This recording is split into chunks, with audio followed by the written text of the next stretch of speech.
Hi, Victoria Casey here, and today's little vlog is about filing a complaint against a real estate agent. And you've already had my blog up, so I thought I'd go to another site. And they have filing a complaint against a real estate agent, and this one is found on newsday.com.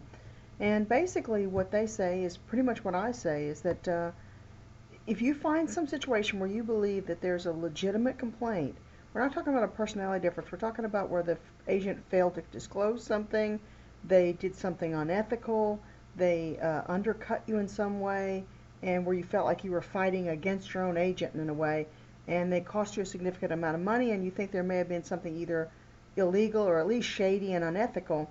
Unfortunately, it does happen, and it doesn't happen too frequently, but when it does happen, you have legal protections in place. So what you can do is, like this they were talking about, if you've had an unpleasant experience, go to depending on the person involved, like if you say if you have a real estate agent, well, a real estate agent works under the license of a broker. You can go to the managing office there and talk to them. I would bring in your documentation.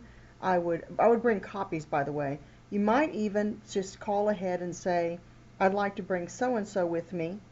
She's a friend of my family, she's a family member, or whatever, and see if they'll allow that person to come in as an unbiased witness. Everything you do needs to be recorded, and not recorded as in a recording device, but take a pad and pen, sit down, calmly lay out what's being said, and then take notes, or have the other person take notes. They may not want another person there, which is okay, but if you can get someone as a witness, it's not a bad idea, as long as it's someone that's not really involved.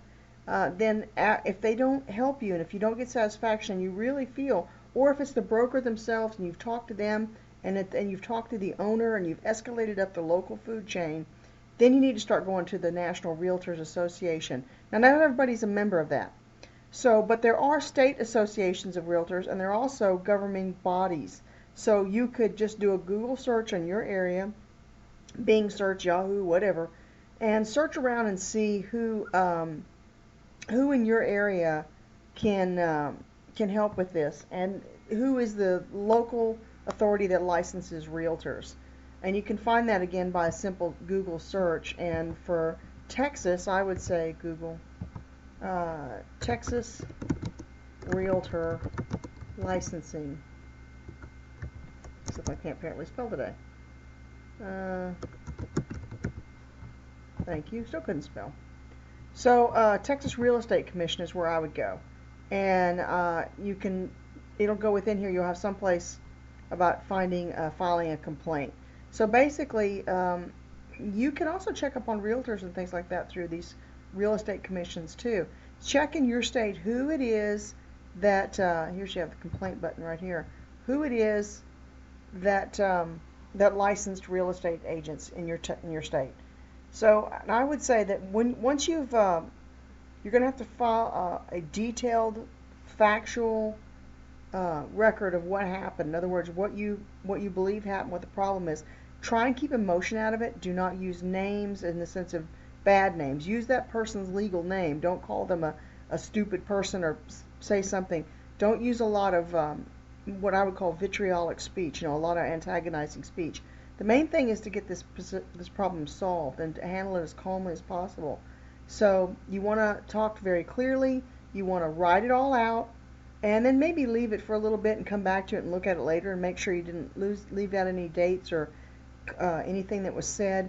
Try and document the dates, what was said, what was done, anything that you can, and create like a little log. If they call you back later, then so on such and such date, so and so called me again and she said, you can put all that in there. And that's what I would recommend, that you create a little log for yourself, and that you also make sure you have all proper documentation.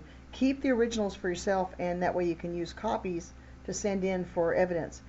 If you don't get any satisfaction there, or if you feel that the problem is really egregious, then you can turn to an attorney. Your state bar association can help you find someone.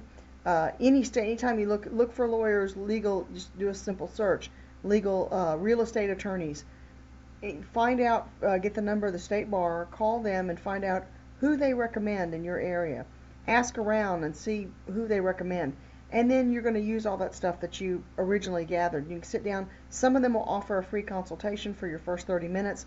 Go in and see if you can get a free consultation. Some of them, if you don't have a lot of money, might take the case on, if your case is really strong, they may take it as where they'll represent you for a portion of the winnings, I can't even think of the name right now, but you know what I'm talking about. If they, or the awardment, the judgment, if they find in your favor, and then you may not be out of pocket anything if they don't. So it would be in there. If you can find an attorney like that, personally, that's something I think is good, because they're going to fight for you, because the only way they're going to get paid is if you win. And again, I hope that you don't have this problem, but you can always go to the state real estate commission that deals with your state. And again, stand up for yourself, because it's not just for you, it's for other people as well. Have a great day. Thanks.